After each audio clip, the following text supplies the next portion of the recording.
కొమరజులు course పూర్తి చేస్తే చాలు 100% ప్లేస్మెంట్ సపోర్ట్ తో సాఫ్ట్వేర్ జాబ్ మీ సొంతం. వెంటనే కోడ్ జ్ఞాన్ డెస్టినేషన్ ని సంప్రదించండి. నమస్కారం, సుమన్ టీవీకి స్వాగతం. ముందుగా సుమన్ టీవీ ప్రేక్షకులకు శ్రీ విశ్వావసునామ ఉగాది శుభాకాంక్షలు.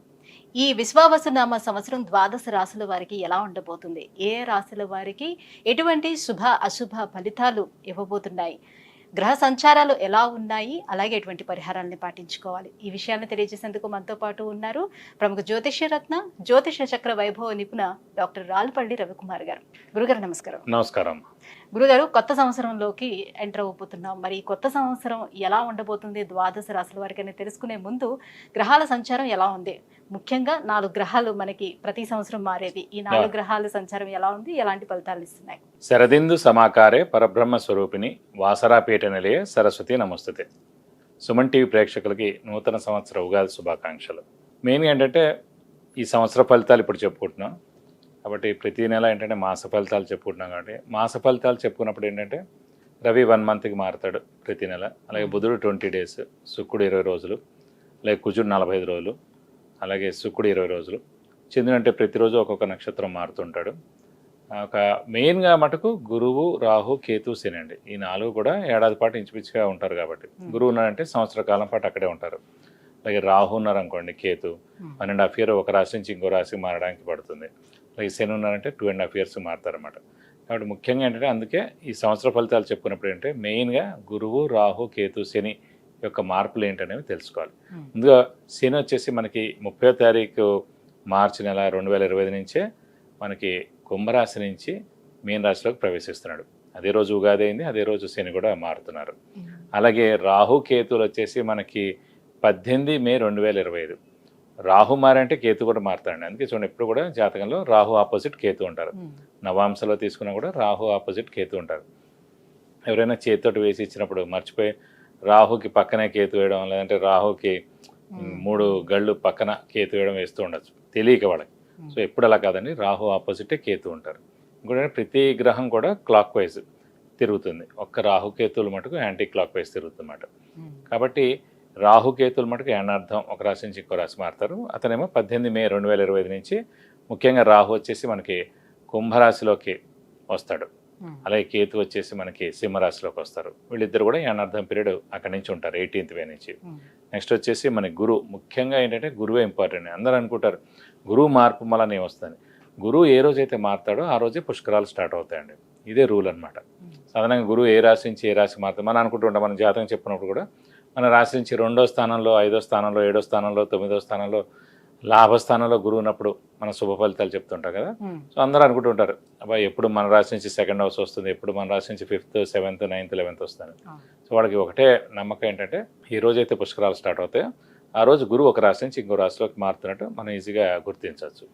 ఇంకోటి అంటే ముఖ్యంగా చాలామందికి అంటే ఇప్పుడు కొంతమందికి వివాహం కాని వారు ఉంటారు, సంతానం లేని వారు ఉంటారు, ఉన్నత చదువు గురించి వెళ్ళిన వాళ్ళు ఉంటారు, అలాగే ఫారెన్ విజిట్స్ కానీ, ట్రావెల్స్ కానీ, అంటే అసైన్మెంట్స్ కానీ గురించి వెళ్తారు, కొత్త జాబ్ గురించి, ప్రమోషన్స్ గురించి, అలాగే సంతానం, గృహం, వాహనం ఇవన్నీ కూడా మనం చెప్పుకోవాలంటే కనుక గురువు యొక్క మార్పుతోటే చెప్పాలన్నమాట.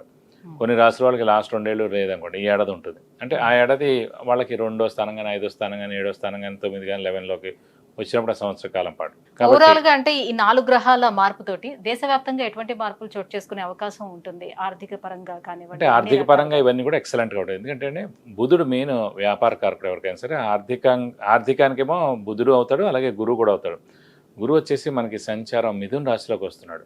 మిథున రాశి అధిపతి బుధుడు అండి. సో ఎప్పుడైతే మిథున రాశి అధిపతి బుధుడిని ఈ గురువు కలుస్తాడో, అంటే ఆ మిథున రాశిలోకి వచ్చి సంవత్సర కాలం పాటు ఉంటాడో, సో వ్యాపార అభివృద్ధి ఉంటుంది, దేశాభివృద్ధి ఉంటుంది, అన్ని విధాలు కూడా చాలా బాగుంటుంది. ప్లస్ చాలామంది అంటే ఇంకా వ్యాపారం విపరీతంగా పెరుగుతుంది, ఎక్స్పోర్ట్ కానివ్వండి ఇవన్నీ కూడా విపరీతంగా పెరుగుతాయి అనమాట. వాతావరణ పరిస్థితుల్లో ఎటువంటి మార్పులు? వాతావరణం కూడా చాలా బాగుంటుందండి. ఎందుకంటే శని కూడా మనకి గురువు స్థానం అయిన మీన రాశిలోకి వస్తున్నాడు. ఇంకోటి ఏంటంటే ఆధ్యాత్మిక కారకుడు శని, గురువు, కేతు కూడా అండి. అలాంటి ఆధ్యాత్మిక కారకుడైన శని వచ్చేసి మనకి గురువు రాశి అయిన మీన రాశిలోకి ఉంటాడు కాబట్టి సో ఆధ్యాత్మిక వాతావరణం 2.5 ఇయర్స్ పరిపూర్ణంగా ఉంటుందని చెప్పుకోవచ్చు. శత్రు దేశాల నుంచి వివాదాలు కానీ అలాంటి చోటు చేసుకుని అలాంటివి అయితే ఏ ఇబ్బంది ఉండదు, ఖచ్చితంగా ఉండదు. జూన్ తర్వాత నుంచి ఇలాంటి ప్రాబ్లమ్స్ అన్ని కూడా తీరిపోతాయి. కొన్ని రోజులు ఏంటంటే కుజుడు కూడా నీచ స్థానంలో ఉంటాడనమాట కర్కాటక రాశిలో ఈ మే, జూన్ ఆ సమయాల్లో. ఒకసారి జూన్ వెళ్ళిపోయిన తర్వాత నుంచి మటుకు ఎలాంటి ప్రాబ్లమ్స్ ఉండవు దేశానికి మటుకు. గురువు గారు, ఈ విశ్వావసు నామ సంవత్సరం మిథున రాశి వారికి ఎలా ఉండబోతుంది? గురువు, శని, రాహు, కేతువుల స్థాన చలనం ఎలా ఉంది? వీరికి ఎటువంటి లాభాన్ని చేకూరుస్తున్నాయి? తప్పకుండా మిథున రాశి అనగానే మనకి మృగశిర 3-4 పాదాలు, ఆరుద్ర 1-2-3-4 పాదాలు, పునర్వసు 1-2-3 పాదాలు, ఈ నక్షత్రాల సమూహం అంతా మనకి మిథున రాశిలోకి వస్తుంది. మిథున రాశికి వచ్చేటప్పటికి ఏంటంటే రాశిలోనే గురువు ఈ సంవత్సర కాలం ఉంటారు. అలాగే దశమ స్థానంలో శని 2.5 సంవత్సరాలు ఉంటారు. అలాగే తృతీయ స్థానంలో కేతువు, భాగ్యస్థానంలో రాహు. సో తృతీయ కేతు చాలా మంచిదండి, భాగ్య రాహు కూడా చాలా మంచిది. దశమంలో శని కూడా పర్వాలేదు, దాని నష్టాన్ని ఏం చేకూర్చుడు పర్వాలేదండి. లాభం అయితే ఇంకా బెస్ట్, కానీ దశమం అయితే పర్వాలేదు, అంటే ఒక 70% మేలే చేస్తాడు. వీరికి ఏంటంటే కొంచెం బాగా కష్టపడితే కానీ పనులు జరగవు. ఎందుకంటే అక్కడ కొంచెం ముఖ్యంగా ఏంటంటే గురువు బలం ఎప్పుడైతే మనకి తక్కువగా ఉందో, గురువు మిశ్రమంగా ఉన్నాడో, గురువు రాశిలోనే ఉన్నాడో కొంచెం మిశ్రమ ఫలితాలు ఇస్తాడనమాట. సో బాగా కష్టపడితే కానీ పనులు జరగకపోవడం, కొంచెం బద్ధకం ఉండడం, ఇలాంటివన్నీ జరుగుతుంటాయి అన్నమాట. కాబట్టి హార్డ్ వర్క్, స్మార్ట్ వర్క్ చేయడం, బాగా కష్టపడితే మటుకు తప్పకుండా మంచి ఫలితాలు వస్తాయన్నమాట. ఎందుకంటే శని దశమ స్థానంలో ఉన్నాడు. ఎవరికైతే లగ్నం నుంచి సాధారణంగా దశమ స్థానంలో శని ఉంటారో అప్స్ అండ్ డౌన్స్ ఉంటాయి. అలాగే వీరికి కూడా దశమ స్థానంలో ప్రస్తుతం శని ఉన్నాడు కాబట్టి అప్స్ అండ్ డౌన్స్ ఉంటాయి అన్నమాట లైఫ్లో. ఒకసారి అప్ వెళ్తారు, ఒకసారి డౌన్ అవుతాడు. కాబట్టి మనం జాగ్రత్తగా బేరీజ్ వేసుకుని, మనం జాగ్రత్తగా ఆలోచించుకుని చేస్తే కనుక తప్పకుండా బాగుంటుందని చెప్పుకోవాలి. ఎందుకంటే తృతీయకేతు, భాగ్యరాహు కూడా చాలా మంచి ఫలితాలు ఇస్తారు.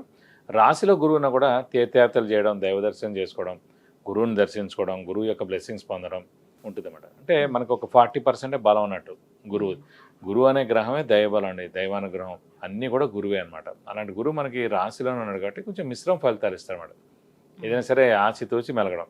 ఇప్పుడు వ్యాపారస్తులు ఉన్నారు, వారికి మిశ్రమ ఫలితాలు ఇస్తారు. కాబట్టి ఎక్స్పాన్షన్కి వెళ్ళకపోవడం, కొత్త వ్యాపారం చేయకపోవడం మంచిది. అలాగే స్పెక్యులేషన్ జోలికి వెళ్ళకూడదు, అలాగే షూరిటీస్ పెట్టకూడదు, మధ్యవర్తిత్వం వహించకూడదు. అలాగే అంటే రిస్క్ అనేది మటుకు చేయకూడదు. ఎందుకంటే రిస్క్ ఎప్పుడు చేయాలంటే శని పరిపూర్ణంగా బలం ఉన్నా, లేదంటే గురువు పరిపూర్ణంగా బలంగా ఉన్నప్పుడు, రెండిట్లో ఎవరైనా ఒకరు బలంగా గట్టిగా ఉంటే కనుక రిస్క్ చేయొచ్చండి. ఆ స్పెక్యులేషన్ అవ్వచ్చు, ఏదైనా అవ్వచ్చు. కానీ ఎప్పుడైతే 2 బలాలు కొంచెం తక్కువగా ఉంటాయో అప్పుడు ఎప్పుడు రిస్క్ చేయకూడదు అన్నమాట. అది మెయిన్గా సినిమా వాళ్ళు కావచ్చు, వ్యాపారస్తులు కావచ్చు, అలాగే రాజకీయ నాయకులు కావచ్చు, ఎవరైనా సరే. సో వీరందరూ కూడా ఎవరైతే ఉన్నారో వీరందరూ కూడా మిశ్రమంగా ఉంటుంది. ఎందుకంటే విద్యార్థులకు కానివ్వండి, అలాగే రాజకీయ నాయకులు, క్రీడాకారులు, వ్యాపారస్తులు, దీని ఏమంటారు ముఖ్యంగా పత్రికా రంగం, యూట్యూబ్ రంగం, మీడియా రంగం, సినిమా రంగం వారికి కూడా మిశ్రమంగా ఉంటుందని చెప్పుకోవాలి. మరి ఆర్థికంగా ఎలా ఉండే అవకాశం ఉంటుంది వీళ్ళకి? ఆర్థికంగా అంటే కూడా మెయిన్ ఏంటంటే గురువే ధనకారకుడు అండి. ఎవరికైనా సరే సాధారణంగా జాతకరీత్యా గురువు ధనకారకుడు అనమాట. సో ఆర్థికం అంటేనే ధనం అనమాట. కాబట్టి అంటే వీరికి మిశ్రమంగా ఉంటుందని చెప్పుకోవాలి. కొత్త అప్పులు చేయాల్సి ఉంటుంది, బాకీలు వసూలు అవ్వవు, అలాగే అప్పులు వాళ్ళ బెడత తప్పదు. సో అప్పులు అనేవి ఇంకా పెరుగుతూనే ఉంటాయి కానీ తరగవు. ప్రస్తుతం ఈ సంవత్సరం అనమాట. మళ్ళీ నెక్స్ట్ ఏటా ద్వితీయ స్థానంలోకి వస్తాడు, అప్పుడు ఇంకా అత్యద్భుతంగా ఉంటుంది. అంటే ఈ సంవత్సర కాలం మటు కొంచెం మిశ్రమంగా ఉంటుందని చెప్పుకోవాలి. అంటే గురువు ద్వితీయంలోకి వచ్చిన శని దశమ స్థానంలోనే ఉంటాడు, పర్వాలేదు. ఎవరో ఒక గ్రహం గట్టిగా ఉంటే చాలండి. ఒక గ్రహం బాగుంటే ఒక సంవత్సర కాలం కదా, ఈ లోపల మనం జాబ్ రీత్యా కానీ, వ్యాపార రీత్యా కానీ, ఫైనాన్షియల్గా కానీ ఏదోటి మనకు ముందుకు వెళ్ళగలుగుతాం. సో అప్పుడు వేరేది బలం లేకపోయినా పర్వాలేదు. అయితే దశమ స్థానంలో ఉన్నటువంటి శని ఉద్యోగస్తులకి ఎటువంటి ఫలితాలు ఇస్తాడు? సాధారణంగా ఉద్యోగ కారకుడే శని అండి. ఉద్యోగ కారకుడు, ప్రొఫెషన్ కారకుడు, ఇవన్నిటి కూడా శని. ఆరోగ్య కారకుడు, ఆయుష్ కారకుడు కూడా శని. ఆ ఉద్యోగ స్థానమే దశమ స్థానం అనమాట. సో అలాంటి ఉద్యోగ స్థానంలోనే ఉద్యోగ కారకుడైన శని ఉన్నాడు కాబట్టి ఉద్యోగం రీత్యా మటుకు ఏమి అంత ఇబ్బంది ఏమి ఉండదండి, బాగానే ఉంటుందని చెప్పుకోవాలి. అంటే కొత్తగా ఉద్యోగ ప్రయత్నాలు చేసుకునే వాళ్ళకి, కొత్తగా ఉద్యోగం ప్రయత్నాలు చేసుకుంటే వాళ్ళకి ఖచ్చితంగా వస్తాయి, ఏం ప్రాబ్లం లేదు. ఉన్నవాడికైతే కనుక తీసేయరు, ప్రస్తుతం నడుస్తుంది కానీ ప్రమోషన్స్ అవి ఉంటాయి, ప్రెషర్స్ ఉంటాయి కానీ జాబ్ అయితే పోదు. అలా చెప్పి ప్రమోషన్స్ రావు, ఉన్న శాలరీలోనే కంటిన్యూ అవ్వడం అలా జరుగుతుందన్నమాట. సో నెక్స్ట్ ఏడాది మనకు గురుబలం వస్తుంది కాబట్టి అప్పుడు మనం ఇవన్నీ ఎక్స్పెక్ట్ చేయొచ్చు. ఇక ఆరోగ్యపరంగా ఎలా ఉంటుంది? హెల్త్ ఇష్యూస్ ఆరోగ్యపరంగా బాగానే ఉంటుంది, ఎందుకంటే శని దశమంలో బాగానే ఉన్నాడు కాబట్టి గురువు రాశిలో ఉన్నా కూడా ఆరోగ్యాన్ని మంచిగానే ఉంచుతాడు. సో ప్రాబ్లం ఉండదు. సో ఆరోగ్యరీత్యా మటుకు బాగానే ఉంటుంది. రాహుకేతువుల మూలంగా ఎటువంటి ఫలితాలు ఏర్పడుతుంది? రాహుకేతుల మూలంగా మటుకు చాలా బాగుంటుంది. ఎందుకంటే వాళ్ళకి ధైర్య సాహసాలు ఎక్కువగా ఉండడం, జనాల సహాయ సహకారాలు పొందడం. సో ఖచ్చితంగా ఇవన్నీ రీత్యా కూడా హెల్ప్ ఉంటుంది కాబట్టి ఖచ్చితంగా రాహుకేతుల మటుకు తప్పకుండా మేలు చేస్తాడు. మరి ఈ గురుబలం పొందేందుకు ఎటువంటి పరిహారాలను పాటించాలంటారు? నేను ఎప్పుడు అనుకున్నట్టే గురువుకి మటుకు ఖచ్చితంగా దత్తాత్రేయ స్వామిని ఎక్కువగా ఆరాధించడం, ప్రతిరోజు దత్తాత్రేయ స్వామి అష్టోత్తరం చదువుకోవడం, అలాగే ప్రతి గురువారం దత్తాత్రేయ స్వామి టెంపుల్కి వెళ్ళి 40 ప్రదక్షిణాలు చేయడం, అలాగే దత్తాత్రేయ స్వామికి సంబంధించిన అర్చన కానీ అభిషేకం కానీ చేయిస్తుంటే కూడా చాలా మంచిది. కాబట్టి ప్రతి గురువారం కూడా ఉపవాసం ఉంటే కనుక ఇంకా మంచి ఫలితాలు తప్పకుండా మీకు లభిస్తాయి. విద్య, ఉద్యోగం, వివాహం, విదేశీయానం, ఆరోగ్యం అలాగే ఐశ్వర్యం వీటన్నిటి గురించి తెలుసుకోవాలంటే కింద స్క్రోల్ అవుతున్నటువంటి నెంబర్లకి కాల్ చేసి గురువుగారి అపాయింట్మెంట్ పొందవచ్చు. గురుగారు, ఈ విశ్వావసునామ సంవత్సరం మిథున రాశి వారికి ఎలా ఉండబోతుంది, ఎటువంటి పరిహారాలు పాటించాలి, విషయాన్ని తెలియజేసినందుకు ధన్యవాదాలు. నమస్కారం.